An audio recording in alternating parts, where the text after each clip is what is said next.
তুমি সব সময় এত হাসিখুশি থাকো কিভাবে বলো তো? আমি অনেক সময় ছোট ছোট বিষয়েও ভেঙে পড়ে যাই।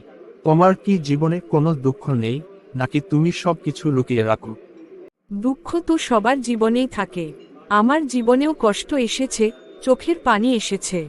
কিন্তু আমি দুঃখকে জীবনের শেষ অধ্যায় মনে করি না। আমি ভাবি, এটা শুধু একটা পরীক্ষা, যা আমাকে আরো শক্ত হতে শেখায়।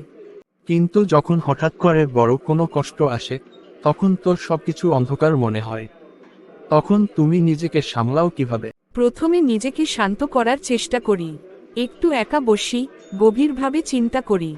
তারপর মনে করি, আল্লাহ কাউকে তার সামর্থ্যের বাইরে কষ্ট দেন না। এই বিশ্বাসটাই আমাকে ভরসা দেয়। বিশ্বাস ধরে রাখা কি সত্যি এত সহজ? যখন মন ভেঙে যায়, তখন তো কিছুই ভালো লাগে না। সহজ না, সত্যি। কিন্তু আমি নামাজে দাঁড়ালে, দোয়া করলে এক ধরনের শান্তি অনুভব করি। মনে হয়, আমার সব কথা কেউ শুনছেন, বুঝছেন। তখন মনে হয় আমি একা নই। অনেকে বলে সুখ মানে অনেক টাকা, বড় বাড়ি, ভালো গাড়ি। তুমি কি তা মনে করো? টাকা অবশ্যই দরকার, জীবন চালাতে হয়। কিন্তু শুধু টাকা থাকলেই সুখ আসে না। আমি দেখেছি, অনেক ধনী মানুষও অশান্তিতে ভোগে। আসল সুখ আসে অন্তরের প্রশান্তি থেকে। তাহলে অন্তরের সেই শান্তিটা কিভাবে পাওয়া যায়? কৃতজ্ঞতা শিখলে। প্রতিদিন ভাবি, আমি যা পেয়েছি, সেটা অনেকের চেয়েও বেশি।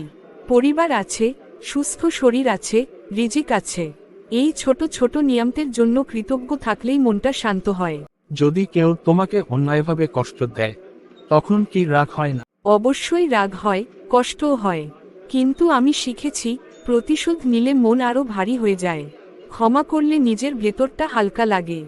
তাই চেষ্টা করি ক্ষমা করতে। তোমার কথা শুনে মনে হচ্ছে সুখ বাইরে কোথাও নেই। তাহলে সত্যিকার সুখ কোথায়? সত্যিকারের সুখ আল্লাহর উপর ভরসা রাখা, সৎ পথে থাকা আর নিজের অন্তরকে পরিষ্কার রাখার মধ্যে। যখন মন পরিষ্কার থাকে, তখন অল্পতেই শান্তি পাওয়া যায়। আজ তোমার কথা শুনে বুঝলাম, সুখ খুঁজতে দূরে যেতে হয় না। নিজের মনটা ঠিক করলেই অনেক কিছু বদলে যায়। হ্যাঁ, সুখ বাইরে নয়।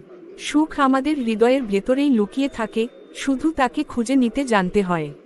তাহলে আমাদের হক পথের গল্প চ্যানেলটি সাবস্ক্রাইব করো, ভিডিওতে লাইক দাও এবং প্রিয়জনদের সাথে শেয়ার করে দাও।